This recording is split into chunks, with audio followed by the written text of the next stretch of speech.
Grand 2, le malade comme une personne. Le malade comme personne et les proches de ce malade sont des personnes qui dérangent dans le système de soins quand ils ne sont là que pour revendiquer les droits. Une lettre s'adressant au directeur d'un établissement hospitalier en témoigne. Elle a servi de support à la discussion dans une cellule de réflexion de l'espace éthique de l'assistance publique Hôpitaux de Paris. Monsieur le directeur, je tiens à votre connaissance les faits suivants, afin d'éviter que d'autres personnes ne subissent la même chose. Le malade est décédé dans le service de réanimation de votre établissement le 5 juin 1998 à 23 h. Elle a été victime d'un arrêt cardiaque dans le service d'hémodialyse la veille et elle est transférée en réanimation. Je n'ai été prévenu que le lendemain. Tous les soins médicaux et paramédicaux nécessaires ont été prodigués et, cependant, je considère que le respect de la personne a été oublié, que notre droit n'a pas été respecté. Ce droit est de pouvoir accompagner les derniers instants d'un être cher. J'habite à 60 km de Paris et lorsque je suis arrivé, ma mère venait de faire un deuxième arrêt cardiaque. Le médecin de garde m'a reçu et ne m'a pas informé de la gravité de la situation. Il m'a donc interdit de rester au chevet de ma mère pendant des heures de visite autorisée. 15 h à 17 h et 18 h à 19 h. Or, depuis le décret du 14 janvier 1974, il a toujours été admis que l'on devait tout faire pour que les personnes en fin de vie soient accompagnées par leurs proches, quel que soit le secteur d'hospitalisation. Aucun effort n'a été fait dans ce sens, malgré la non-assistance, et ce refus m'a été justifié par aucune impossibilité matérielle et objective. J'ai eu le sentiment que c'était une consigne d'ordre général, totalement dépourvue d'humanité. D'ailleurs, les propos du médecin qui m'a reçu en sont un exemple révélateur. Lorsque je lui ai dit que ma place était auprès de ma mère et que je ne voulais pas qu'elle meure seule, il m'a dit « Des malades comme votre mère, j'en ai 10. » Je n'ai que ma mère, lui ai-je répondu. Il m'a fallu une année pour pouvoir faire ce courrier. Et je n'arrive pas encore à comprendre comment et pourquoi le médecin a pu répondre cela. Son travail était aussi de savoir ou d'essayer de faire face à ces angoisses. Le refus que j'ai eu était brutal, total. Un service de réanimation se doit d'entourer et de soutenir les patients et leurs familles, ce qui n'a absolument pas été le cas dans votre service. Étant moi-même cadre infirmière, je connais bien la contrainte du fonctionnement. J'ai d'ailleurs proposé de quitter la chambre à chaque fois que les soins étaient nécessaires. Faut-il en déduire que les familles sont obligées de forcer les choses dans une situation où elles sont particulièrement vulnérables? Inutile de vous dire que je souffre encore de cette situation, puisque j'ai le sentiment d'avoir abandonné ma mère à un moment où ma place était auprès d'elle. Depuis 1981, des groupes de malades se sont réunis dans la Fédération nationale des usagers de santé.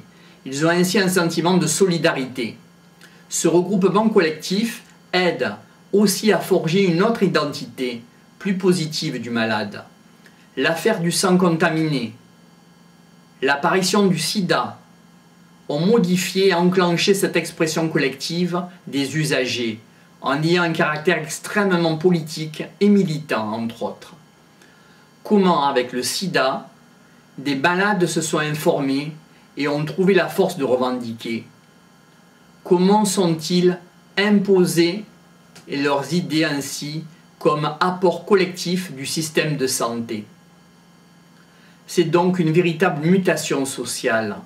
Le but n'est pas de revendiquer la démédicalisation de la santé, mais plutôt d'interpeller le pouvoir public pour pouvoir mettre fin au monopole de la profession médicale dans la mise en œuvre des politiques sanitaires.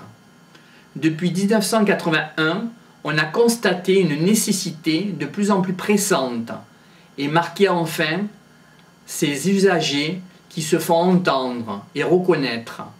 Cette reconnaissance est active et non pas passive. La maladie ou la perte de notre santé nous prend du même coup aussi longtemps l'ensemble de nos droits. Ainsi, nos citoyens malades n'étaient plus en mesure d'exercer leurs droits et de les revendiquer. Les soignants s'engagent dans cette réflexion éthique sur la place qu'il convient de donner à la personne malade en ce qui concerne l'écoute, l'attention, l'intérêt porté à son histoire singulière, son droit d'expression.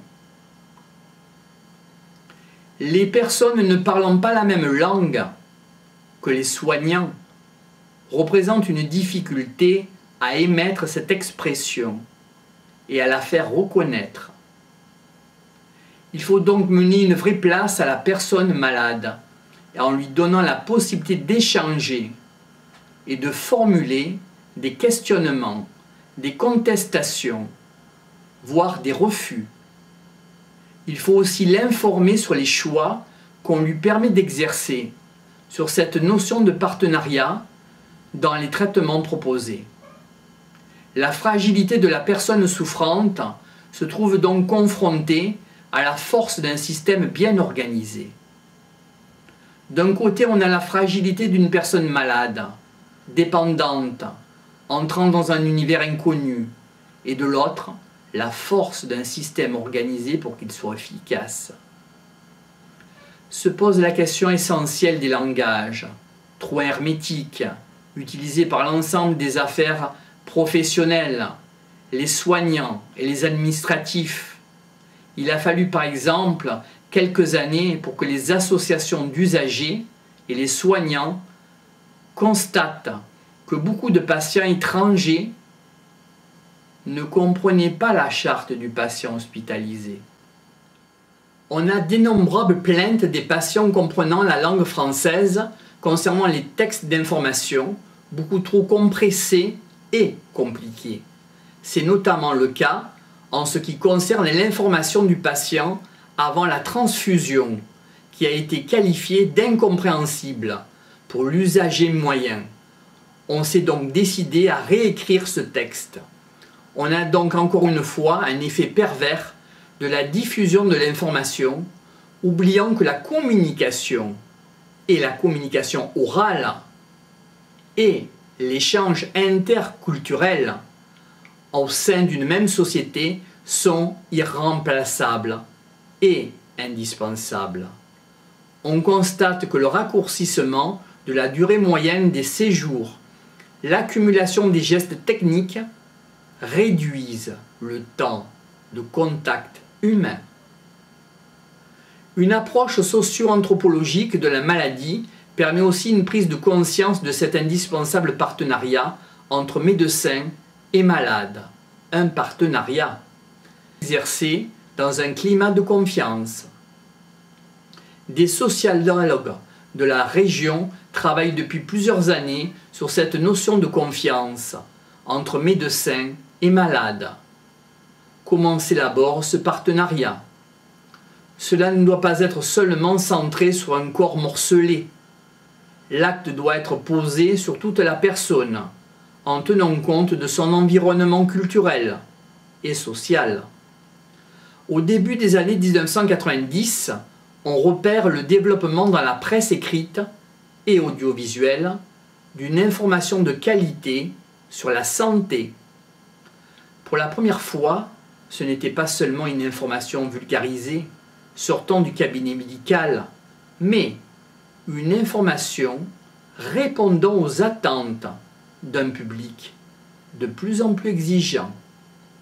Les associations ont été très soutenues par un certain nombre de textes législatifs. mais aussi par les soignants.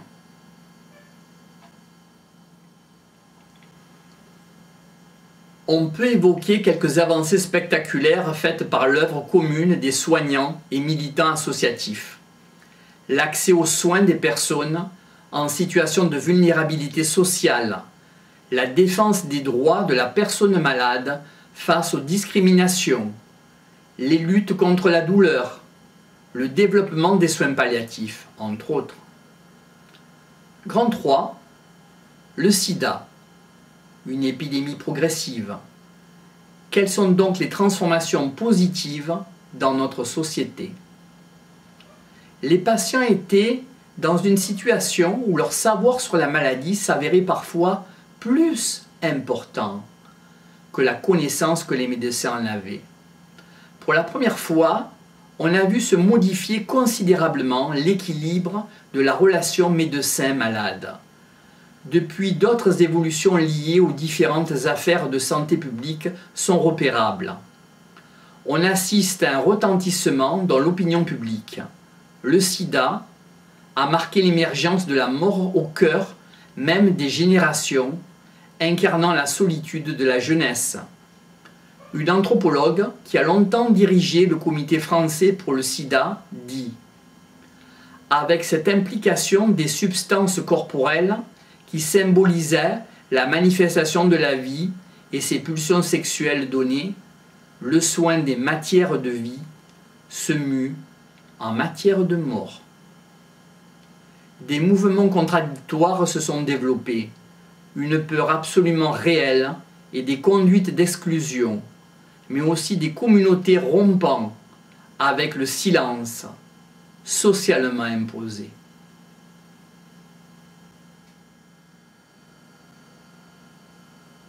L'ensemble des moyens de parole se sont trouvés à la fois concernés et bousculés par le traitement de l'information et la prise de parole, c'est-à-dire l'ensemble des messages écrits, du phénomène de l'audiovisuel, de la communication institutionnelle et même de la publicité.